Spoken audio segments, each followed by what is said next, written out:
Hello बच्चों, ये हैं हमारे colours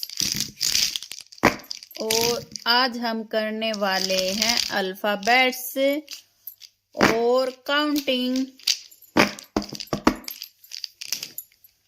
brown colour, purple colour, sky blue colour, orange colour, yellow colour, pink colour, sea green colour, dark green colour, blue colour, parrot green colour, black colour, red colour.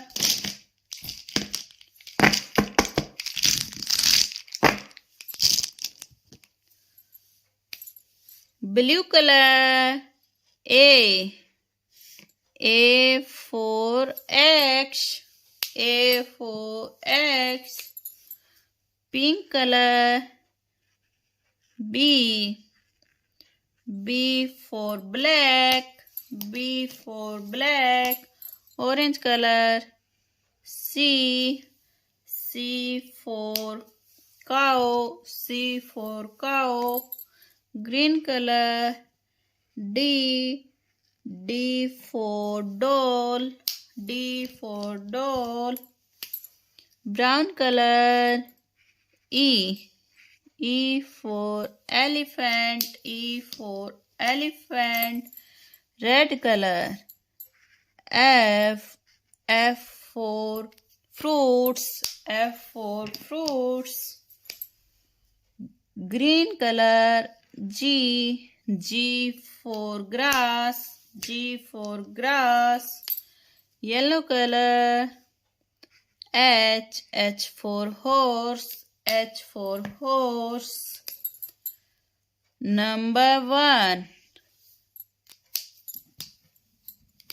Number 2.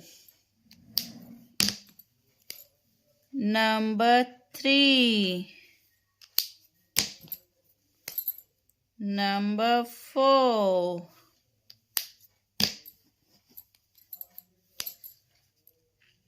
Number 5. Number 6. Number 7. Number 8. Bye बच्चों, अगर video पसंद आई हो तो like से subscribe जरूर करें।